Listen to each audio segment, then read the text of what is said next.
To all of you. मैं सानू सिन्हा एक बार फिर से उपस्थित हूँ आपके सामने आज के टॉपिक के साथ। जैसा कि सेमेस्टर 4 वाले लोगों का ये आखिरी सब्जेक्ट है एग्जाम का, तो प्लीज जाकर इसको अच्छे तरीके से देख लेना। और होप सो इस वीडियो में आप लोगों का माइक का जो प्रॉब्लम था थोड़ा बहुत सॉर्ट आउट हो पाया हो, और बहुत ही जल्द हम लोग जो है दूसरे सेटअप के साथ आएंगे। थोड़ा बहुत माइक का प्रॉब्लम आ रहा है तो उसको हम लोग देख लेंगे। और सारे लोगों को ऑल द बेस्ट। आप लोग बहुत अच्छे तरीके से एग्जाम दिए होंगे और बहुत जल्द हम लोग एग्जाम ये खत्म होने के बाद हो सकता है कि आपस में मिले भी, और जितने भी लोगों को सेमेस्टर 5 का भी क्लास अगर करना हो तो उसके लिए एक बार कांटेक्ट अपना कर लेंगे, ठीक है ना। तो चलो आज का जो है इम्पोर्टेंट हम लोग टॉपिक को देखते हैं और ज्यादा से ज्यादा कोशिश करते हैं कि किस तरीके का एग्जाम हम लोग का आ सकता है। तो आप लोगों का नेक्स्ट जो एग्जाम होने वाला है वो इंडियन बैंकिंग का एग्जाम है, ठीक है। तो उससे रिगार्डिंग हम जो है कुछ इंपॉर्टेंट क्वेश्चन निकाल पाए हैं। अगर इन सब चीजों को जाकर पढ़ लोगे तो ये जरूरी नहीं है मैं बोलूंगा कि जो मैंने बता के भेजा है वही क्वेश्चन आ जाएगा, लेकिन एज इट इज वैसा क्वेश्चन आएगा तो प्लीज जाकर थोड़ा बहुत पढ़ लेना। और वीडियो के डिस्क्रिप्शन में या फिर टेलीग्राम चैनल पर आपको इसका आंसर भी मिलेगा, इसके लिए टेंशन फ्री रहना, ठीक है। तो चलो देखते हैं। सबसे पहला इंपॉर्टेंट क्वेश्चन में डाला गया है कैसे what is money market. Money market क्या है, तो इसके बारे में पढ़ना भाई आपका चर्चा भी करेंगे। फिर है classify the financial assets with the examples. इसको भी हम लोग देखेंगे फाइनेंशियल एसेट्स क्या होता है।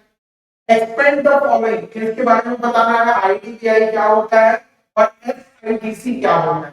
तो इस सारी चीजों का आंसर आपको जाके मिलेगा। टेलीग्राम ज्वाइन जो है जाके कर लेना आप लोग। आज ही शाम तक में वीडियो डालने के कुछ घंटे के बाद आपको इसका आंसर में मिलेगा, तो प्लीज जाकर उसको पढ़ लेना। और लास्ट एग्जाम है तो ज्यादा से ज्यादा लोगों तक ये वीडियो भी शेयर कर देना कि वो लोग भी थोड़ा बहुत देख लें, है ना। आगे, what are the various utility services provided by the banks to the public। ये सब लोगों को पता है कि अगर बात किया जाए तो बैंक जो है किसी पब्लिक को नॉर्मल सर्विस क्या प्रोवाइड करता है, तो दो इंपॉर्टेंट उसका सर्विस है कि भैया granting loans and accepting deposit. इसका मतलब कि वो जो है मार्केट में किसी भी लोगों को लोन देने के लिए आगे आता है और उनके पैसों को अपने पास रखता है। अगर एफडी करवाए तो इंटरेस्ट देगा, अगर आप अपने पैसे को नॉर्मल सेविंग में रख रहे हो तो सेविंग का जो इंटरेस्ट है वो देगा, ठीक है। आगे देखते हैं क्या बोला है। डिफाइन नॉन परफॉर्मिंग एसेट, इसको एनपीए भी बोलते हैं। एनपीए का मतलब क्या होता है, जब बैंक किसी बोरोवर को लोन देता है और लोन देने के बाद टाइम टू टाइम अगर उसको कलेक्ट नहीं कर पाता है तो उसका भी एक टाइम ड्यूरेशन है कि अगर 6 महीने तक बोरोवर बैंक को टाइम टू टाइम अगर पैसा नहीं देता है तो उस लोन अकाउंट को बैंक क्या करता है, एनपीए में डाल देता है। तो एनपीए का फुल फॉर्म क्या हुआ, नॉन परफॉर्मिंग एसेट्स। क्योंकि आपको पता है बैंक जब आपको लोन देता है तो बदले में जो आप इंटरेस्ट उसको पे करते हैं उसके लिए वही तो एसेट्स है। तो वही हुआ नॉन परफॉर्मिंग एसेट्स, मतलब लोन दिया उसके बदले में कुछ नहीं मिला तो वो नॉन परफॉर्मिंग एसेट्स है। What is monetary policy, monetary policy क्या होता है, मौद्रिक वैल्यू मूल्य क्या है। और हाँ, इनका बहुत लोगों का लास्ट क्वेश्चन था, मतलब लास्ट टॉपिक में ये था कि सर प्लीज इसका आंसर हिंदी में मिल सकता है। तो मैं इस भी टॉपिक इस भी वीडियो का मैं कोशिश करूंगा कि इस सारे क्वेश्चंस का आंसर मैं आपको हिंदी में प्रोवाइड करा पाऊं। अगर नहीं करा पाया तो इसका प्लीज मत होना, इसको पढ़ के जाना अच्छे तरीके से। और कमेंट जिस तरीके से आप करते आ रहे हैं प्लीज कमेंट करना कि मैं आपसे डायरेक्टली इंटरेक्ट हो पाऊं, ठीक है ना। लास्ट क्वेश्चन क्या है, what is mutual fund. Mutual fund क्या होता है बहुत लोगों को पता होगा, जिनको नहीं पता है आंसर पढ़ लेना, ठीक है। आगे देखते हैं। बोला है list out the function of indigenous. Indigenous का मतलब क्या होता है कि जब कोई एक आदमी बैंक की तरफ करता है, मतलब देखते हो आप लोग कि मतलब बोल सकते हैं मार्केट वाला से कभी कभी हम लोग लोन वोन लेते हैं तो वो जो है उसमें से बहुत सारी ऐसी बैंकिंग है, बहुत सारे ऐसे बैंक है जिनको कि एनबीएफसी का टैग लगा है। इसका नॉन बैंकिंग फाइनेंशियल सेक्टर से वो बिलोंग करते हैं, जिनका मार्केट में आपको बैंक तो नहीं मिलेगा लेकिन वो लोग लोन देते हैं हम लोगों को। जैसे देख लो बजाज फाइनेंस है ना, बजाज फाइनेंस है, एचडीबी फाइनेंस है, बहुत सारा ऐसा बैंक जैसे एलआईसी। एलआईसी बैंक नहीं है लेकिन वो लोन प्रोवाइड करता है। तो ये सबका लिस्ट जो दिखाना है वो भी आंसर आपको मिलेगा। आगे mention 6 function of RBI. RBI का मेन 5-6 फंक्शन पूछ रहा है कि क्या होता है। तो आरबीआई का बहुत अच्छा अच्छा फंक्शन है भैया। नोट इश्यू करने का फंक्शन है उसका। दूसरा, पूरे इंडिया में जितना भी इन्फ्लेशन अगर बढ़ता है तो क्रेडिट कंट्रोल का फंक्शन उसका है। और भी अलग अलग तरीके का होगा फंक्शंस। मेरा ऐसे आरबीआई का एक वीडियो भी है, जहां तक देखना है तो देख सकते हो। और इसी के साथ नहीं होगा तो मैं नीचे टैग भी कर दूंगा, ठीक है ना, तो देख लेना। और आगे लिखा हुआ आंसर भी मिलेगा ही आपको, उसके लिए टेंशन मत लेना। आगे right short note of any four, जिसमें पहला शेड्यूल्ड बैंक क्या होता है, एसएलआर क्या है, स्ट्रिक्ट लिक्विडिटी रेशियो, जिसमें एटीएम, ई बैंकिंग, इन सब चीजों के बारे में भी आपको जानना है। एटीएम का बहुत लोग जानते हैं, एग्जांपल का देता है सर, एटीएम माने एनी टाइम मनी, हमेशा पैसा रखता है। अरे बता लो, एटीएम का मतलब क्या होता है, मतलब ऑटोमेटेड टेलर मशीन, है ना। ऑटोमेटिक टेलर मशीन का मतलब टेलर नहीं कि सिलाई बुनाई करने वाला। टेलर का मतलब होता है किसी भी बैंक में जाके जो काउंटिंग वगैरह करता है ना, उस काउंटर को हम लोग टेलर बोलते हैं। मतलब उस पैसे जो जो काम करता है वो करता है, वो जो गिनने का काम होता है, वही चीज एक मशीन करके दे रहा है ऑटोमेटिकली, तो उसका नाम हो गया एटीएम, है ना। ई बैंकिंग क्या होता है, करेंसी सेक्टर लैंडिंग क्या है, ठीक है। फिर आपका कोऑपरेटिव बैंक, कोऑपरेटिव बैंक क्या करता है उसके बारे में हम लोग जानकारी लेंगे। आगे discuss the development of banking sector in India after independence, ठीक है।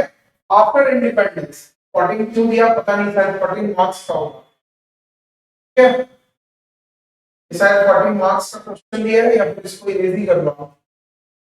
तो इरेज कैसे करोगे भाई, क्या करो,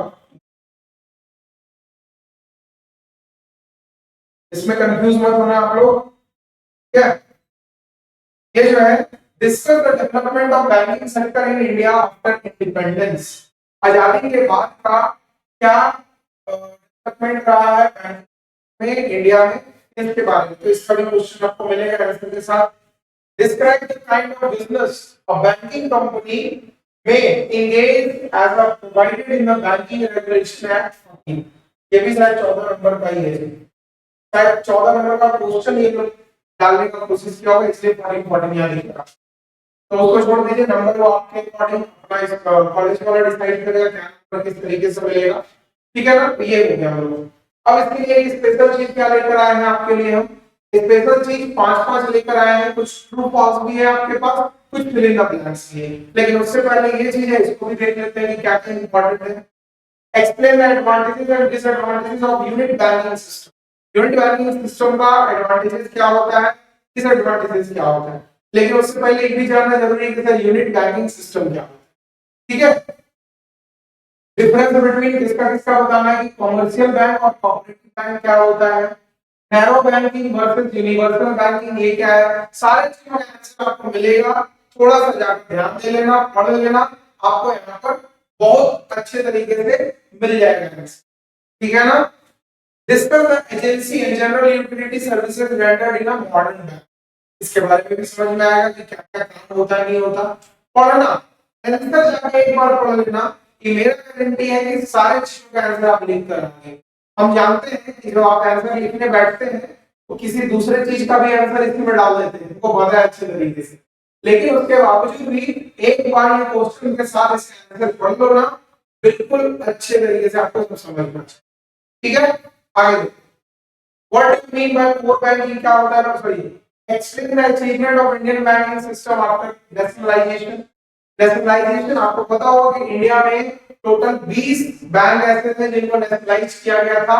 एक 1969 में 14 बैंकों को, 1980 में 6 बैंकों को, तो सब मिलाकर हो गया 20। और 1991 में क्या किया गया, दो बैंक, पंजाब नेशनल बैंक और न्यू बैंक को दोनों आपस में मर्ज करके एक कर दिया गया। इसलिए बोला जाता है कि इंडिया में टोटल नेशनलाइज्ड बैंक 19, ठीक है। आगे देखते हैं, एक्सप्लेन द फॉलोइंग, किसी किसी को करना है, जिसने बोला रिटेल बैंकिंग क्या होता है भाई, advantages of own banking, own banking का क्या एडवांटेज है इसके बारे में भी देख लेंगे, ठीक है। अब जो आपके लिए हम लेकर आए हैं ये 5-5 कुछ ट्रू फॉल्स, कुछ फिल इन द ब्लैंक्स, इसको भी ध्यान से देख लेना। पहला है overdraft facilities regulatory granted by bank. Bank क्या लगता है आपको, ओवरड्राफ्ट हमेशा बैंक कर दे देता है क्या? बिल्कुल नहीं है, ठीक है ना, इसको हम लोग फॉल्स मानते हैं। Punjab national bank was nationalised in the year of, ऐसे हमको लग रहा उल्टा तो नहीं कर दिया ऐसे। Punjab national bank was nationalised in the year of, ये आपका होगा 1969। कब है ये? 1969, याद रखना। The head office of Reserve Bank of India is located at, ये होगा मुंबई, ठीक है। थोड़ा सा ऊपर नीचे किया है, इतना आप भी मैनेज कीजिए, अभी तो हमको भी करना ही है। आगे देखते हैं द बैंकिंग रेगुलेशन, ये ब्रिज लोन्स, बोला कि ब्रिज लोन जो दिया जाता है वो higher rate compare to other loans, yes और नो? ट्रू। ब्रिज लोन होता क्या? ब्रिज बनाने वाला ब्रिज नहीं। ब्रिज लोन का मतलब होता है कि एक आदमी को अगर छोटे समय, बहुत ही शॉर्ट टर्म के लिए, मतलब मान लीजिए 1-2 हफ्ते के लिए अगर अर्जेंट पैसे का जरूरत पड़ता है तो बैंक उस पैसे को देता तो जरूर है ब्रिज लोन बोलकर, उसका एक और नाम है स्विंग लोन भी बोलते हैं। तो ब्रिज लोन जब दिया जाता है तो वो नॉर्मल रेट ऑफ इंटरेस्ट से हायर रेट पे दिया जाता है। क्यों? क्योंकि नॉर्मल रेट आप 10 साल 20 साल के लिए लोन लीजिएगा और एक है कि एक सप्ताह के लिए लीजिएगा, बैंक उस पर ज्यादा चार्ज, ठीक है। आगे देखते हैं the banking regulation act enacted in the year of 1949, याद रखिए, क्योंकि आरबीआई भी नेशनलाइज तभी हुआ था, इसलिए इंडियन बैंकिंग सिस्टम भी एक्ट भी उसी टाइम से आया था। ऑन दैट क्या होगा, ऑन 2 अक्टूबर 1975 में 5 RRB bank was setup in the India. RRB का मतलब रीजनल रूरल बैंक, जिसको कोऑपरेटिव बैंक वगैरह सब लोग नाम देता है अलग अलग टाइप का, ग्रामीण बैंक वगैरह, ठीक है। आगे देखिए द फुल फॉर्म ऑफ सीबीएलओ, सीबीएलओ का फुल फॉर्म क्या है? कोलैटरलाइज्ड बोरोइंग लेंडिंग ऑब्लिगेशन, ये सीबीएलओ का फुल फॉर्म। फिर इसके बाद है इन द ईयर ऑफ 1980 बताया कि 6 बैंक और भी कॉमर्शियल बैंक में क्या किया गया? नेशनलाइज किया गया, ठीक है। ये जो है इंपॉर्टेंट क्वेश्चन रहा, प्लीज जाकर इसको पढ़ना और अच्छे से एग्जाम अगर गया होगा तो मेरे पास टेलीग्राम, इंस्टाग्राम और भी यूट्यूब पे कहीं ना कहीं आप लोग कमेंट करते जाना। और बहुत ज्यादा तो हम आपसे बात अभी नहीं करेंगे, एग्जाम का रिजल्ट की बात करेंगे कि वो सब मेरा वीडियो आपके काम में आया कि नहीं, ठीक है ना। तो तब तक के लिए थैंक यू बच्चों, बहुत ही जल्द हम लोग नेक्स्ट क्लास में किसी ना किसी नए सेशन के साथ मिलेंगे। और हाँ, एक और थोड़ा सा आप लोगों से एक छोटा सा रिक्वेस्ट है कि जितने भी आप लोगों के जूनियर्स है क्लास 12 11 बीकॉम सेमेस्टर 2 अभी सेमेस्टर 5 वुमेन्स कॉलेज में एग्जाम होने वाला है, तो उन लोगों को भी इन्फॉर्म कर दीजिएगा, हम बैक टू बैक सारे लोगों के लिए वीडियो नया नया लेते हैं, ठीक है ना। थैंक यू आज के लिए।